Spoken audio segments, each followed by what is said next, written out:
बड़े खानदान की पहली शादी।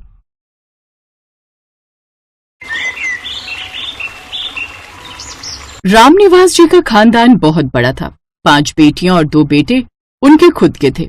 बाकी उनके अपने सगे 7 भाई बहन भी थे, जिनके भी आगे 5-5, 6-6 बच्चे थे। कुल मिलाकर बहुत बड़ा कुनबा था। रामनिवास जी परिवार में सबसे बड़े थे, इसलिए खानदान में शादी का पहला नंबर उनकी बेटी रोशनी का ही था। खानदान की पहली शादी है तो कोई भी मेहमान छूट न जाए, इसलिए आज वो सबके साथ मेहमानों की लिस्ट बनाने में लगे थे।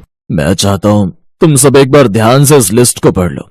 हमारे खानदान की पहली शादी होने जा रही है तो कोई भी मेहमान बुलाना भूल ना जाए। भैया, वो चाचा जी की अमेरिका वाली बेटी को बुलाना है। चाचा जी फिर कहीं ये ना कह दें कि उनकी बेटी को नहीं बुलाया। हाँ भैया, बिंदु दीदी ठीक कह रही है, बुला लेते हैं। ठीक है, तो नाम लिख लो, फिर उसके ससुराल वालों को भी बोलना पड़ेगा। सुनिए, वो भैया के भटिंडा वाले बेटी दामाद को भी बुला लो। फिर अगर चाचा जी के बच्चों को बुला रहे हो, भाभी सबके लिए अदरक वाली चाय बनवा लो जरा। हाँ, रोशनी बना रही है। लाजवंती अब रोशनी से घर के काम करवाने बंद कर दे, पराए घर चली जाएगी कुछ दिनों बाद। पापा, माँ तो मना कर रही थी, पर मेरा मन था मैं बुआ जी और चाचा जी वगैरह के लिए अपने हाथों से चाय बनाऊं। हमारी भतीजी बहुत समझदार हो गई है, ला बिटिया चाय ला। सब मेहमानों की लिस्ट बन जाती है। घर में शादी की तैयारियां शुरू हो जाती हैं। पापा, होटल तो बहुत महंगे पड़ रहे हैं। शादियों का सीजन है तो सारे होटल अपने रेट बढ़ा चुके हैं। करना तो पड़ेगा बेटा, मेहमानों को हम किसी असुविधा में नहीं डाल सकते। कोई बात नहीं, तो होटल के कमरे ही बुक कर दे। जो भी मेहमान आएंगे उन्हें होटल में ही ठहरा देंगे, घर में इतनी जगह नहीं हो पाएगी। रामनिवास जी को पता था कि सारे मेहमान बाहर से आ रहे हैं। सभी को एयर कंडीशनर में रहने की आदत है। गर्मी की शादी है तो सभी मेहमान गर्मी में परेशान ना हो, इसलिए बढ़िया होटल बुक करना ही उन्होंने उस समय ठीक समझा। भैया, बहुत महंगे होटल क्यों बुक कर रहे हो? साथ में जो नया घर बना है उसमें कमरे किराए पर ले लेते। कल चाचा जी का फोन आया था, बोल रहे थे कि उनकी बेटी दामाद के साथ बेटी के ससुराल वाले भी आ रहे हैं, तो हम सबके लिए होटल के कमरे ही बुक करें। बाकी कोई नहीं, अब शादी है तो इतना ऊपर नीचे खर्चा हो ही जाता है। पर चाचा जी बाबूजी की जगह है। वैसे तो उन्होंने फट बोल दिया कि कमरे बुक कर दो, पर एक बार भी आकर पूछा कि बेटा रोशनी भी मेरी अपनी पोती की तरह है, वैसे बड़े शरीके बने रहते हैं। कोई बात नहीं लाजवंती भाभी, हमारे खानदान की पहली शादी होने जा रही है, हम तैयारी में कोई कसर थोड़ी छोड़ेंगे। खूब धूमधाम से हम अपनी भतीजी की शादी करेंगे। अपने परिवार वालों की बात सुनकर रामनिवास को थोड़ी हिम्मत मिली। शादी के दिन नजदीक आए तो मेहमानों ने भी आना शुरू कर दिया। कल यही पास में ही है, आप टेंशन मत लो। मैं अभी दक्ष और साहिल से कहता हूँ, वो शिवानी बिटिया और दामाद जी को होटल ले जाएंगे। क्या हरीश भाई साहब की बेटी के लिए होटल बुक किया है? फिर तो हम भी होटल में रुकेंगे। अरे दक्ष बेटा, हमारा भी सामान होटल में रखवा दे। पर कमरे तो। साहिल बेटा, कोई बात नहीं, इन सबका सामान भी लेते जाओ। बहन जी, आप इनके साथ ही होटल चले जाओ। फिर दोपहर का खाना यहीं बनवाया हुआ है, हलवाई लगा हुआ है यहाँ पर। एक एक करके सारे मेहमान होटल जाने लगे। अब जब मेहमान गए तो नजदीकी रिश्तेदार भी कम थोड़ी थे, वो भी होटल में जाने लग गए। कुछ देर आराम करके मेहमान धर्मशाला पहुंचे। हलवाई गरम गरम खाना बना रहा था। दामाद जी आइए, खाना तैयार है। हाँ बेटा आओ, बस खाना लग ही रहा है। ताऊ जी, रॉकी और इनकी फैमिली ये सब हलवाइयों का बना हुआ तेल घी मिर्च मसालों वाला खाना नहीं खाते हैं। पापा एक काम करते हैं, रॉकी क्यों ना हम होटल से ही कुछ मंगवा लें? हाँ डार्लिंग, ये सब तो अनहाइजेनिक फूड है, मैं और मॉम डैड ये नहीं खा पाएंगे। कोई बात नहीं जी, चलो होटल ही चलो, यहाँ वैसे भी गर्मी है। अमेरिका वाले रिश्तेदारों का कौन सा अपना जेब से पैसे जाना था। होटल में पूरे 4 दिन कुछ न कुछ खाने को वो मंगाते ही रहे। शादी का दिन आया। सभी मेहमान तैयार होकर शादी में जाने की तैयारी कर रहे थे। तभी भटिंडा वाले दामाद परमिंदर और अमेरिका वाले दामाद रॉकी के बीच झगड़ा हो गया। पहले मैं लिफ्ट में जाऊंगा जी, आप कैसे घुसे चले आ रहे हो? मैं रोशनी के मामा का जवाई हूँ। पहले लिफ्ट हमने रोकी थी, इसीलिए पहले हम लिफ्ट में जाएंगे। झगड़ा लगातार बढ़ता ही जा रहा था। दोनों दामादों ने गुस्से में हाथापाई करनी शुरू कर दी, जिससे होटल के सामान को नुकसान पहुंचा। गेस्ट किसके जिन्होंने हमारे होटल का इतना नुकसान कर दिया? हम रामनिवास जी के घर की शादी में आए, मेरी कोई गलती नहीं है। ये आदमी बदतमीज है। और बदतमीज किसे बोला भाई? और तेरा बाप होगा बदतमीज, तेरा सारा खानदान बदतमीज। खानदान पर कैसे गए तुम? रामनिवास जी को बारात के स्वागत की तैयारियों को छोड़कर रिश्तेदारों की लड़ाई सुलझाने जाना पड़ा। लड़ाई तो सुलझ गई, पर पूरी शादी में सबका मूड खराब रहा। पता नहीं शादी में कैसे मेहमान बुला लिए जिन्हें बात करने की भी तमीज नहीं। पापा, रॉकी और उनके पेरेंट्स आज ही अमेरिका वापस जाना चाहते हैं। उनके यहाँ बहुत इंसल्ट हुई है। शीतल बिटिया, थोड़ी देर में रोशनी की जयमाला शुरू होने वाली है।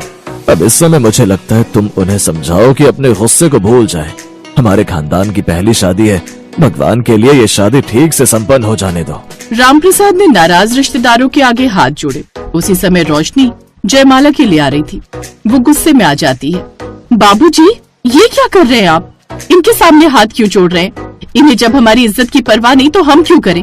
जिसे जाना है जाने दीजिए। इन सब के जाने से मेरी शादी नहीं रुकेगी। बस एक बात का अफसोस रहेगा कि रिश्तेदार शादी के समय सपोर्ट करते हैं, पर ऐसे रिश्तेदार किस काम की जो कमियां निकाले, सामने वाले की मजबूरी को ना समझे। इनमें से किसी एक ने भी आगे बढ़कर कोई हेल्प नहीं की। हाँ, खाने में कमियां जरूर निकाली हैं। हाँ, अगर ये शादी आपकी खुद की बहन या बेटी की होती तो आप ऐसा कभी नहीं करते। ये शादी हमारे घर है ना, तो आप सबको क्या ही फर्क पड़ेगा। रोशनी की आंखों में आंसू आ जाते हैं। कमियां निकालने और झगड़ा करने वाले रिश्तेदारों के सिर शर्म से झुक जाते हैं। सबको अपनी हरकत का पछतावा था। उसके बाद शादी की रात रोशनी की तरफ के रिश्तेदारों ने लड़के वालों की जो खातिरदारी की, उससे बाराती बहुत खुश हुए। रॉकी जी, रोटियां गरम बनवा लेते, ये ठंडी होगी है। नो टेंशन परमिंदर जी, मैंने मैनेजर को बोल दिया बारातियों के लिए खाना गर्म ही रहना चाहिए। वैसे सॉरी परमिंदर जी, मैंने आपको कुछ ज्यादा ही बोल दिया था। तो मैंने भी तो आपसे गलत तरीके से बात की थी। सॉरी जी, सॉरी तो मुझे भी कहना चाहिए। लाजवंती, आज लग रहा है हमारे खानदान की पहली शादी है। देखो तो हमारा इतना बड़ा खानदान है, सभी एकजुट होकर मेहमानों की कितनी खातिरदारी कर रहे हैं। हाँ, मैं भी यही देख रही हूँ। सुनो, परमिंदर और रॉकी को देखकर लगता है इन दोनों के बीच की लड़ाई खत्म हो गई है। चलो अच्छी बात है, खुशी खुशी हमारी बेटी की शादी होगी। अब कोई अड़चन नहीं आएगी। मेहमानों को अपनी गलती का एहसास था। रोशनी की विदाई के बाद जब रामनिवास जी होटल का बिल देने के लिए पहुँचे तो वो हैरान रह गए। होटल के बिल के पैसे पहले ही दिए जा चुके थे। रामनिवास, सब मेहमानों ने अपने अपने रूम के पैसे खुद दे दिए। गलती तो मेरी भी है। रोशनी हमारे घर की बेटी थी, हमारे भतीजे के खानदान की पहली शादी थी और हमने ही नहीं समझा। पर तू चिंता मत कर, सब मिल बांट कर हो गया है। बड़े खानदान की पहली शादी थी, सीख बड़ी छोड़ गई। रिश्तेदार आए, रूठे, मनाने गए, पर इस एक शादी ने हर किसी को सिखा दिया कि खानदान में पहली शादी का समय रिश्तों की परीक्षा का समय होता है। जो रिश्तेदार उस समय साथ दे वही अपना होता है। शादी किसी की भी हो, मेहमानों को समझदारी से काम लेना चाहिए। अगर हम किसी की शादी में जा रहे हैं तो बोझ न बने, सहारा बने। यही समझदार रिश्तेदार की पहचान है।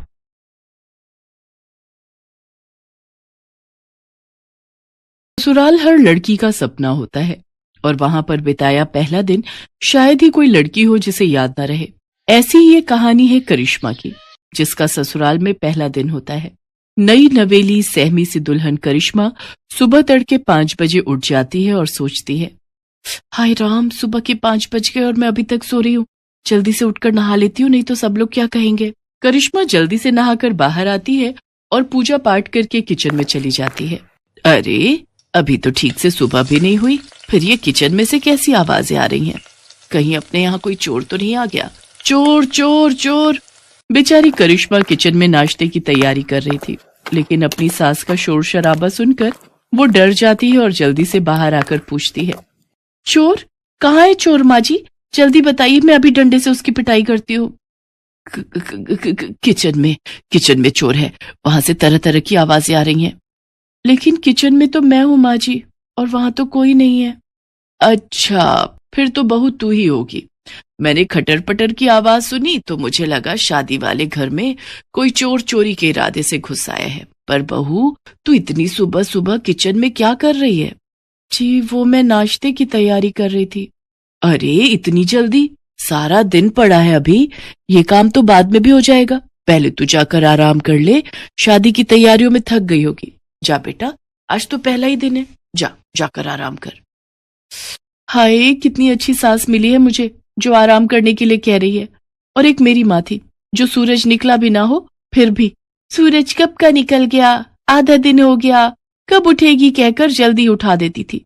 यहाँ तो सूरज निकलने के बाद भी सासू माँ कह रही है, सोचा सोचा। करिश्मा खुश होकर अपने कमरे में निश्चिंत होकर सोने चली जाती है। सोते सोते उसे काफी देर हो जाती है। तभी हॉल में बैठी उसकी बुआ सास और मामी सास बातें बनाने लगती हैं और कहती हैं, हाय हम का इतनी दूर लखनऊ से सोती बहू को देखने वास्ते आवत है। अरे आजकल की बहुएं तो सिर पर चढ़ी रहती हैं, हमारी तरह थोड़ी ना जो ससुराल के डर से आज भी कांपते हैं। वहीं पीछे खड़ा रजत उनकी सारी बातें सुन रहा होता है। अपनी बीवी की बेइज्जती सुनकर वो उनकी बातों पर पर्दा डालते हुए कहता है, वो तो कब की उठ गई है बुआ जी, वो कपड़े समेट रही है, सारा कमरा बिखरा पड़ा है ना, लहंगा जेवर, आप तो जानते ही हो शादी वाले घर में कितना काम हो जाता है। रजत जल्दी से अपने कमरे में जाता है और करिश्मा को उठाते हुए कहता है, करिश्मा जानू उठ जाओ बेबी, जल्दी से उठकर नहा लो, सब रिश्तेदार बाहर तुम्हारा इंतजार कर रहे हैं। जी मैं तो सुबह 5 बजे उठकर ही नहाकर पूजा पाठ करके नाश्ता बना लिया था, लेकिन माँ जी ने कहा अभी सो जाओ, इसलिए आकर सो गई। हाय मेरी नई नवेली दुल्हन, सुबह 5 बजे से उठी है, तब तो तुम अभी आराम कर लो। नहीं, अब मेरी नींद पूरी हो चुकी है, कहिए आपको कुछ कहना था क्या? रजत करिश्मा को सारी बात बताता है और कहता है, अब मुझे तो ये बिल्कुल भी बर्दाश्त नहीं कि कोई मेरे सामने मेरी बीवी की बुराइयां करे। चलो अब जल्दी से तैयार होकर बाहर आ जाओ, सब तुम्हारा इंतजार कर रहे हैं। इतना कहकर रजत बाहर चला गया। हाय जी ये क्या हो रहा है, मेरी पीठ पीछे कल तक जो रिश्तेदार मुझे आशीर्वाद दे रहे थे, आज एक ही दिन में मुझे जाने बिना मेरे बारे में अपनी राय देनी भी शुरू कर दी। फिर करिश्मा तैयार होकर बाहर आ जाती है और उनसे पूछती है, बुआ जी मामी जी आपने नाश्ता कर लिया? हाँ बहू, तुझे क्या लगा अगर तू खाना नहीं देगी तो क्या हम भूखे ही रहेंगे? वैसे तूने टाइम देखा क्या हुआ है? तभी वहां सरोज आ जाती है। अरे ये बेचारी तो सुबह 5 ही बजे उठ गई थी, नहाकर पूजा पाठ कर कर सबका नाश्ता इसी ने तो बनाया था। वो तो काफी सुबह थी, इसलिए मैंने ही कहा इसको जाकर सोने के लिए। अरे दीदी, बहुओं को तो जितना दबा कर रखा जाए उतना ही वो काबू में रहती हैं, अगर जरा भी ढील दे दी तो फिर ये हाथ से निकल जाती है। ये कैसे रिश्तेदार हैं? बहू का आज पहला दिन है और उसे आशीर्वाद देने की बजाय दबाने की बात की जा रही है। मैं बहू हूं, कोई जानवर थोड़ी ना जो मुझे दबाया जाए। अभी करिश्मा इसी सोच में पड़ी हुई होती है कि तभी पीछे से आवाज आती है, भाभी जल्दी से चलो और अपना सूटकेस खोलकर दिखाओ कि उसमें क्या क्या सामान आया है हमारे लिए। हाँ जी चलिए सब कमरे में। अरे कमरे में क्या चलिए, तुम अपना सूटकेस यहाँ लेकर आओ। अरे यहाँ लाने की क्या जरूरत है, करिश्मा बेटा जो जिसके नाम का है दे दो उसको। अच्छा पापा ऐसा कैसे? ननद को पूरा हक है अपनी पसंद का सामान लेने का, जो रिवाज है हम तो वही लेंगे। हाँ हाँ, जैसे तेरी माँ ने तो हमें बड़ा अपनी पसंद का दिया था ना, जो तू अपनी भाभी से मांग रही है। अरे कैसी बात कर रही हैं आप? आपने तो मेरी सबसे पसंदीदा जरकन वाली साड़ी पर हाथ रख दिया था और मैं बेचारी मना भी ना कर पाई। बेचारी करिश्मा भारी सूटकेस उठाकर हॉल में लाती है और जैसे ही उसका सूटकेस खुलता है तो उसकी पसंदीदा साड़ी उसकी ननद तान्या ले लेती है और वो बेचारी मन ही मन सोचती है, हाय ये तो मेरी फेवरेट साड़ी है। अच्छा अब मेरे निकलने का वक्त हो रहा है, लेकिन सोच रही हूँ जाने से पहले एक बार नई बहू के हाथ का मीठा चख लूं। हाँ हाँ जरूर बुआ जी, आप बैठिए, मैं अभी आप सबके लिए हलवा बना कर लाती हूँ। हलवा नहीं भाभी, हमारे यहाँ तो मीठे में बहू खीर ही बनाती है, तो आपको भी वही बनानी है। खीर? करिश्मा की माँ ने मीठे में हलवा बनाना सिखाया था, वो भी उसने शादी से हफ्ता भर पहले ही सीखा था। हे भगवान, मैंने तो माँ से हफ्ता भर हलवा बनाने की ट्रेनिंग ली थी, लेकिन खीर कैसे बनाते हैं वो तो मुझे आता ही नहीं। एक काम करती हूँ, जो हलवे की रेसिपी है वही खीर के लिए इस्तेमाल करती हूँ। कुछ देर बाद करिश्मा खीर लेकर आती है। भुने हुए चावल की तो अच्छी खुशबू आ रही है, बस जरा दूध में चावल ठीक से मिक्स नहीं हो पाए। ये लो बहू तुम्हारी पहली रसोई का सगुन। बुआ सोने की चेन बहू को गिफ्ट में देती है। मामी सास भी उसके लिए सोने की अंगूठी लाई होती है। आप सबने मेरी बहू को समझा, वही हमारे लिए काफी है। इन सब चीजों की कोई जरूरत नहीं थी।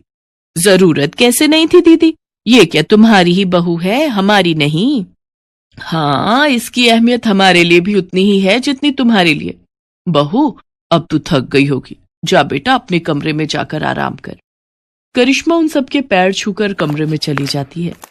आज शाम को बहू के मम्मी पापा आने वाले हैं, देखते हैं क्या लेकर आते हैं। वही लाएंगे जो तुम्हारे लाए थे, खाली हाथ ही आएंगे और क्या। और जो शगुन से पहले ट्रक भर कर आया था उसका क्या, वो तो आपको याद नहीं? चलो अब तो मैं चली अपने घर। आप दोनों ननद भाभी शादी के 30 साल बाद भी लड़ती ही रहो। हाँ हाँ, मैं भी चलती हूँ। इसके बाद वो वहां से चली जाती है। शाम को करिश्मा के माता पिता उसके ससुराल आते हैं।